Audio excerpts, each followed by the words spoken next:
Well, a good Monday, everybody. Welcome back to another Phillies Fastball. Mike Gill, Oscar Budejen, and Jeff Kerr. Well, the Phillies were the only team that won this weekend. It was a rough weekend, as we've been discussing about the weekend for the Flyers and the Sixers. But the Phillies, under the radar, they stay, and they continue to pile up wins, boys. Jeff, let's start with you and give us a little insight on the Phillies weekend here as you kind of see it, because I think a lot of people may have been focusing on the Flyers lose, the Sixers lose, and here are the Phillies who have a nice story to tell this weekend. Yeah, not me. I kind of knew the result of the Flyers and the Sixers long before the result even happened, just because when you watch these teams, you kind of knew they had a ceiling, right? Sixers shouldn't have even been there, but I digress. But look, the Phillies, they're starting to play teams that they can beat. Right? They ran into that buzzsaw, the Cubs and the Braves back-to-back weeks. The players even admitted that they were red hot, and they were excited to see how they would do in this coming stretch of games with the Giants and the Marlins and the Athletics and the Rockies, and they went 10-3, and they're back to 3 games below 500. Everything seems to be right. They have the best offense in baseball since Don Mattingly took over as manager, so all praise Don Mattingly, I guess. But look, this team is hitting. They're getting excellent starting pitcher for Cristopher Sánchez and many others. They've righted the ship, and Don Mattingly said they were going to right the ship, and they have. Well, and Oscar, Jeff just talked about the schedule. I mean, you got to – listen, they got a stretch of games where they played the Cubs and the Braves a lot there, and they just were not playing well. But, yes, you got the Giants, the Marlins, and the Athletics, and now the Rockies. You got to take care of business with these teams to at least make us believe – that, okay, maybe you just weren't playing good against good teams. You got to beat these bad teams, though, and they're taking care of that. Yeah, I mean, they did what they needed to do. I mean, under the Mattingly tenure, they're 10-3. They've won the last 4 series after losing the previous 6. So we're getting back to where we need to get. The big question is going to be when we start facing some of the teams like Cleveland, San Diego, LA, and San Diego again in the coming weeks. Are we going to continue being the team that we're talking about? Or, I mean, I still want to see if they're real contenders or not. That is a big question mark on my mind. I look, the pitching, it was mixed this week. I mean, I have here a slide for those of you that are looking live. We had 4 great performances last week. We went 5-2. We had 4 great pitching performances, and then 3 that were not that great. The Painter, the Luzardo, and then the last one from Nola that lasted 4.2 innings. So it's been kind of, we're getting there. It's slower than we want, but things are pointing out. And the most important thing, Mike, as we said since the very beginning, the starting pitching, and Mattingly said it yesterday, will carry this team. Well, Sanchez, 7 innings, 6 hits, no walks. That's the big thing. He had been having some control issues, 7 strikeouts, second straight start for him with 7 innings, no runs in back-to-back starts for Cristopher Sánchez. But, guys, yesterday you get the Sanchez performance. Kyle Schwarber, 2 home runs, 3 for 4. 24th multi-home run game since joining the Phillies for him. He's going now. Harper and Schwarber, second time this season, they go back-to-back. Brandon Marsh, 4 for 4. You wrote an article about him, Jeff, at 97.3ESPN.com. He's in the lead in the batting title right now, and this is a real batting title average, not that crappy 304 that Trey Turner got us. You got a 353 batting average from Brandon Marsh. So Schwarber, Harper, Marsh, man, what a day they had yesterday. Yeah, to put this in perspective, Mike, Don Mattingly won the AL batting title in 1984. I believe he hit 344. Wow. So that just shows you how good Brandon Marsh is hitting right now. And I really think this all started from Don Mattingly basically saying he's going to play every day. I think that's where a manager's words do matter. It's Brandon Marsh knows he's going to be in the lineup regardless, whether he's going to be in center field or in left field. He's going to play. He's hitting 286 against left-handed pitching. The OPS isn't great. Whatever. You're not asking for that. Brandon Marsh is doing what he's supposed to be doing. He's got an 890 OPS. I mean, you could argue he's the 3rd best hitter on the Phillies right now. Oh, he's in. Watch out, he's not number 2. But look at the numbers last week for March. 519 batting average, an OPS of 1.126. The guy scores 6 runs, 3 RBIs. I mean, look, the guy's all world right now. Well, you have the slide up here for the people watching. Alec Boehm, 3 for 4, 2 home runs, 4 RBIs, his 5th career multi-home run game. 1 home run in 126 at-bats in his first 35 games this season. And I don't know, is Alec Boehm turned the corner, boys? Look, to be TBD, right, Jeff? I mean, TBD. Yeah. I mean, look. Small sample size, but you want to see this. Well, the sample size was 2 games, right? After he was benched for 2 games. But look, he hit 313 for the week. I mean, got a couple of home runs.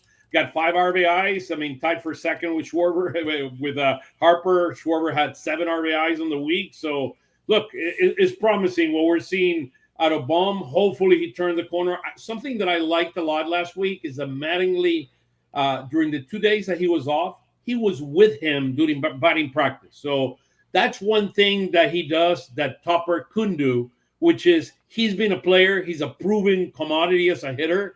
Winning batting titles and being MVPs of the American League when he played. So he can sit down there and see, look, what's going on, what's going good and what's going bad. So that's a good thing. There's a reason why Don is so late talking to us, because like Oscar knows, we get the media info when the clubhouse is open, when the clubhouse closes, and normally the manager speaks, doesn't matter who it is, right after the clubhouse goes. For Don, it's like 35, 40 minutes, sometimes even longer, because he's working with Alec Boehm, or he's working with Trey Turner, or yesterday he was working with Felix Reyes at first base and talking to him and talking to Bryce Harper. And it's just these little minor details he's doing. And I think in the long run, it's really going to pay off for them. Well, can I ask maybe an obtuse question here? Could he not do that while he was the bench coach? Could he not hang and talk to some of these guys? It's not like they brought him in from outside the organization. He was fielding. He was playing first base when he was the bench coach. He was doing some of this stuff. It's just we're now paying more attention to it because he is the manager. And right. He runs a team now. I mean, so guys need to pay a little bit more attention than they were doing before. Yeah. You don't have to answer to Rob Thompson anymore. You're answering to Dave Dombrowski and Preston Mattingly. Big difference. Yeah. Another guy that you wrote about over at 97.3 ESPN.com, conversely, did not take any batting practice, and that's Trey Turner. Now, Turner had a good day on what day was that? Saturday. But, Saturday. Still, I don't know that Turner is turning the corner yet. Jeff, you wrote about him. What's the feeling from the manager and Trey Turner about where he's at right now? Well, it was funny because I tried to get out of Don yesterday. I said, hey, Trey admitted last night he did not take Saturday night now, but he admitted he didn't take any swings, and he basically has 4 hits. Did you have something to do with that? And he's like, well, no, not really, but he did mention to him that sometimes when you hit and you hit, sometimes you got to take a step back, and he mentioned that's what he did. So I think Trey's just trying to figure out anything right now and said, you know what, I'm going to do that. And he was, Jeff, he was the worst hitter of the Phillies last week on OPS. I mean, the worst hitter in the whole Phillies. 546, there it is. Yeah, 546 OPS. I mean, a 259 batting average. I mean, got 3 runs, a couple RBIs, but outside of those 4 hits he got, I mean, there wasn't much last week. So I kept the top 5 hitters, and then I added Stott and Turner because of how important they are to the equation here. So let me get your guys' take on Saturday with the win over Kyle Freeland, a left-hander. They scored 9 runs in that game. Is this left-handed thing figured out? Like, have they kind of found their way here? I think they'll play by ear. I think they'll play by ear, and they're gonna some game. I mean, if you have Chris Sale there, I would strongly suggest you use Sosa, and then playing second base for Stott. But look, I think you play it by ear, and Marsh is an everyday guy until further notice. Because the guy is truly, turned the corner and he's hitting. I mean, there's no doubt about that. And so Marsh is an everyday guy, and Crawford is struggling big time. I mean, the OPS for Crawford against lefties is 206. So that is a very, very low number. So you're going to be playing Marsh in center field, and then maybe even having Kemp. I mean, that's the other big question. When is Kemp coming back? And you know what? That's the sunk cost, Oscar, right? You want Justin Crawford to play every day, but you want Brandon Marsh to play every day. Well, if Brandon Marsh is playing every day, Justin Crawford is not playing every day. So, I mean, that's the decision you got to make. And now they're putting Mundo Sosa in left field. They're looking to see if anybody compare with him. I mean, what he brought up. Sosa in left field. Where did I hear that idea? I heard it from you. Yeah, you brought it up, Mike. You brought it up. I mean, we're getting into their ears. I mean, we got Sosa the other day in the lineup. You got Sosa in left field. I mean, that's you know impressive. what, Mike? You're not that smart because you didn't recommend Kyle Schwarber's glove to him. I didn't recommend Kyle Schwarber's glove to him, but I asked the question. I think it was on Thursday's Phillies Fastball segment. Why didn't they send him to winter ball and have him work on left field, and then when he got to spring training, play left field almost exclusively? You can always work on the side fields on second base, third base, shortstop, but go play games in spring training in the outfield because, you know what, we like your bat. We want to get you in the lineup. What do you know? Now they need him to play left field. How do I have this foresight? Look, I think it's the plan. The original plan broke when Otto Kemp went down to the minors. And we know that Felix Reyes, I mean, started with a huge home run, but then things turn a little bit sour. So, look, it is a process. I mean, you rightly pointed out that they should consider Sosa in left field. But my concern with Sosa in left field is that it puts additional pressure on him to be a hitter. So that's a little bit concerning. Yeah, and that makes a little bit, that makes some sense that we've said before, Oscar, and you've really pounded this home, is that 3 to 4 times a week is a good amount of playing time for Sosa, which, fine, you could play him. The question is, Friday night they lost the game. They're down. They come all the way back.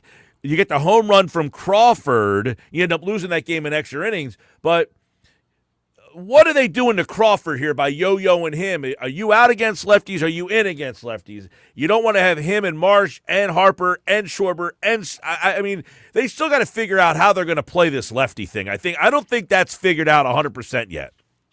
I think against tough lefties, I would consider sitting Crawford and then keeping March and then playing Sosa at second base. The big question is you have to fix the Felix Reyes situation right now because he's love the kid, love what he's done. He needs to go back to the minors just like Kemp did a couple weeks ago, and then you need to bring back Kemp because you need that right-handed bat. So you can have an additional player on that bench that can play. Yeah. One of the things this weekend, too, that we saw, is how they're trying to ease Johan Duran back. Jeff, what's this bullpen looking like now with Duran back? What is the kind of the roles? Because, Friday night, another night where Brad Keller just did not look like the guy that they gave $22 million. So what is this bullpen looking like now? Yeah, we were doing the conference meter right now. Brad Keller's probably like 5th or 6th at this point, right? Oscar's got the numbers up here. I mean, Johan Duran looked great yesterday, by the way. 101 mile per hour fastball on his last pitch, which was the strikeout. He looks like he's back, so you got him back. I'm curious how the 8th inning is going to play out because the contract says you go Brad Keller. Yep. But is Brad Keller earned that right?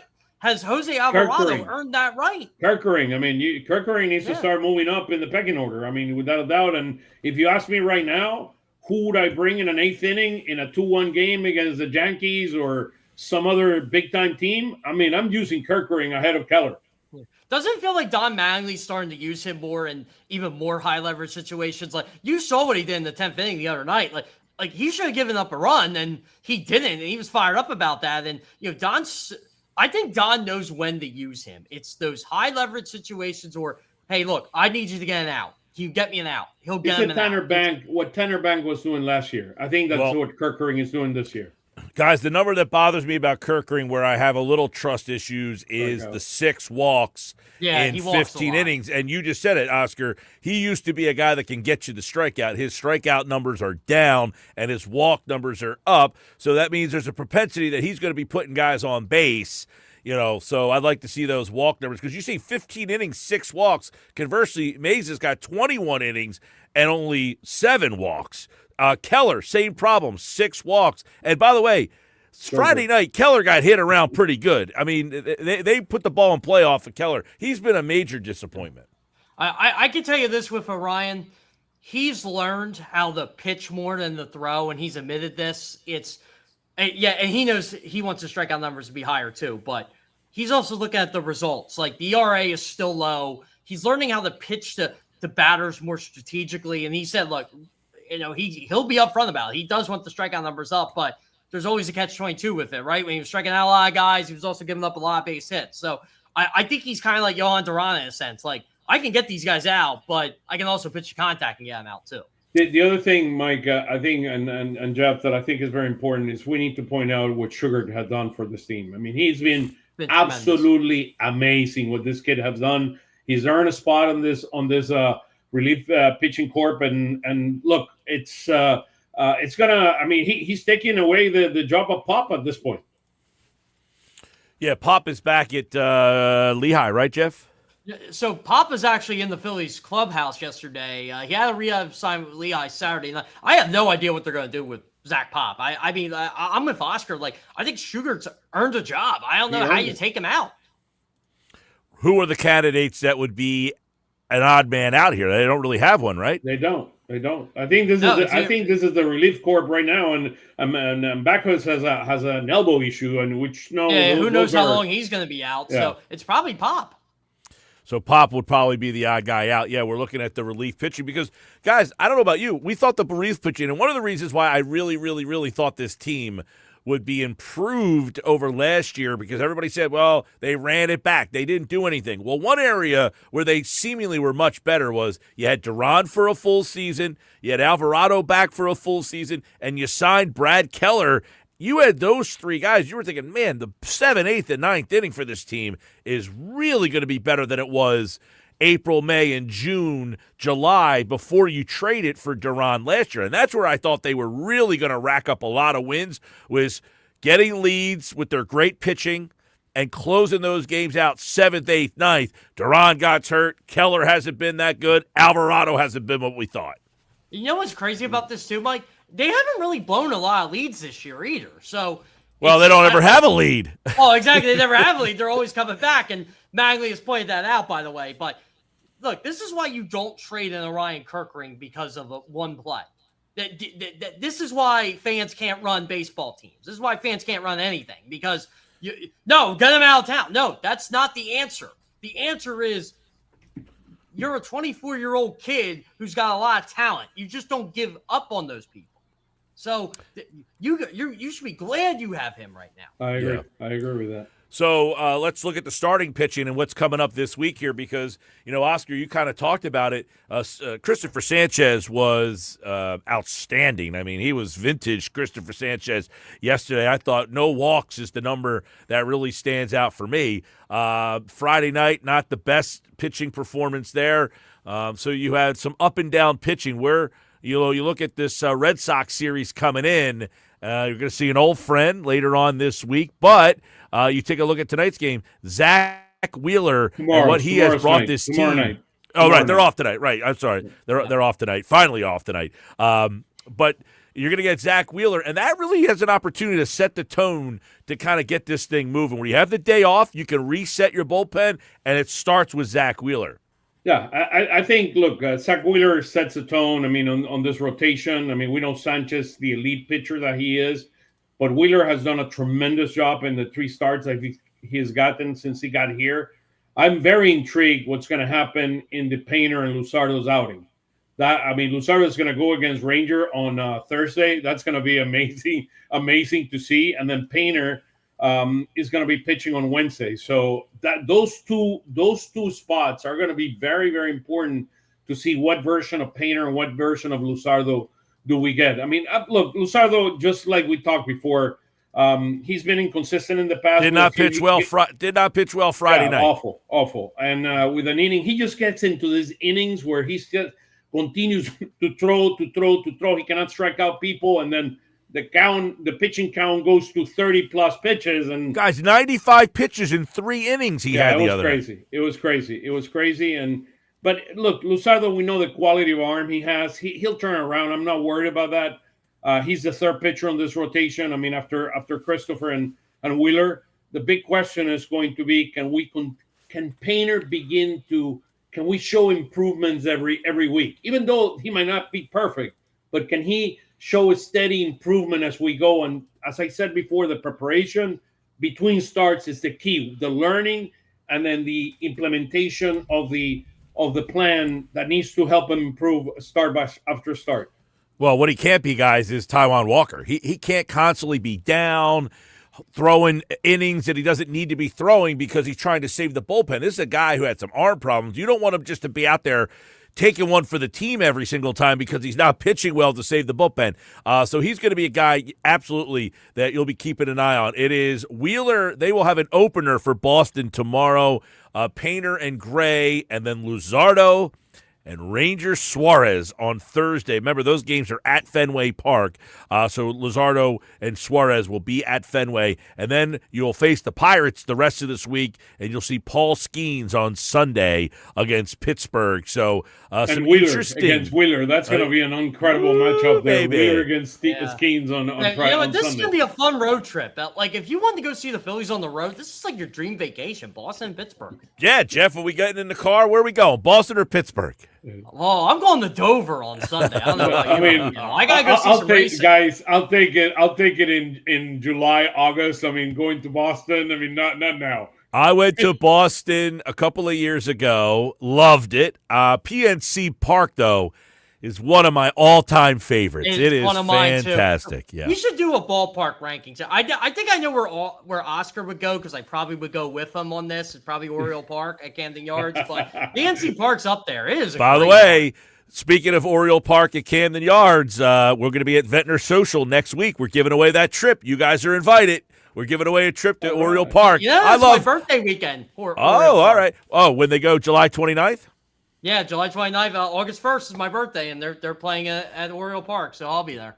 Yeah, I love Oriole Park. I can't believe how old the stadium is now. It's unbelievable that stadium is over 30 years old now. It's crazy. I remember when it came out. Wall, I mean, they've improved it. They improved the sound system. I mean, the video wall is really, really nice. Now, where's your favorite press box, Oscar, to call a game from?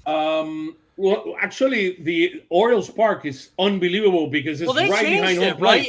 Right? It's not where it used to be. Didn't they move it? That's where Tim Kelly got a foul ball from Castellanos and broke his computer. Believe it or not, I mean that's how close it is. It's incredible. I know the worst is Washington Park, right? Washington it's National. so high up, yeah. I mean, let me see. Do you see the clouds up in the sky? It's above that. I mean, that is. I was at opening day last year, and I was sitting right behind the bullpen, left field, talking to the guys in the bullpen. Oscar texts me. He goes, "If you might be able to see my wave," and I'm like, "Somehow I did because I know where he's at."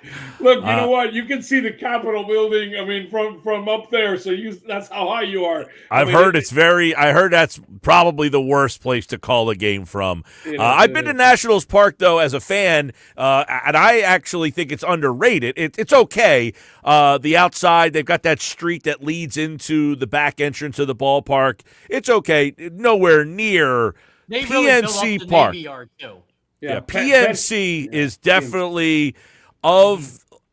You take Fenway and you take Wrigley. They're in their own little stratospheres. Of all the other ballparks, PNC I think is the best. Yeah, I like another stadium that I love, Petco Park in San Diego. That place is incredible, man. That's one of my favorite ballparks. There are Petco Park in San Diego, and look, Yankee Stadium is okay. I think it's like a reconstruction. It feels to me like it's a reconstructor plate. What was that? Yeah. It's very corporate, Yankee Stadium. Yeah, very corporate. That's the way you look at it. Very corporate. Yeah. It's like City Field's really nice. I like going there. It's like they build a stadium outside. It's like one of those houses that you build outside and then you bring it to a place. That's how it feels. I mean, it's a shame with what happened with Baltimore because Oriole Park's great, but the intrigue of that was you could walk down Pratt Street and go to Inner Harbor. Inner Harbor sucks now. Yeah. Pratt Street's in a bad spot. Baltimore's just they really messed that up. Yeah, I'm a big fan of going down to Baltimore, but you're right. The Inner Harbor, it's a shame. It is like desolate down there. There's like nothing in the Inner Harbor anymore. It's a shame. But Fenway, and Corey's watching, he said he was there Thursday. It was incredible. You're right. You walk into Fenway Park, and you're like going in the ballpark, out of the ballpark, back in the ballpark to get to it's unbelievable. Wrigley Field, the whole area around. So you're either a Wrigley fan or a Fenway fan. You're probably a fan of both, but like some people like Wrigley's experience better. Some people like the Fenway experience. The problem with the Phillies, they always play the Cubs in the middle of the week. So it's like I can never get a weekend to just go there. It is And they've already played the Cubs. They're done at Fenway Park. All right, we're done here. There's a little look at the Phillies weekend, and of course the Phils have won now. They've won 10 out of their last 13 to get themselves right around the 500 mark. The Phillies will enter tomorrow against the Boston Red Sox with a record of 19-22. The Sox, of course, have already fired their manager, so the Phils have a chance to add some more games. 17-23 Boston. It will be Wheeler against a opener tomorrow, and we will have more. I think Bello is the one that is going to start, the Dominican pitcher that has not pitched very well at all this year. And Brian Bello will be the guy who fills the back-end numbers there for the Red Sox. All right, we'll do Phillies Fastball again tomorrow to get you ready for the Red Sox series. Good way to start the weekend with the Phils, with Oscar and Jeff. I'm Mike Gill, everybody. Have a great rest of your Monday. Go Phils.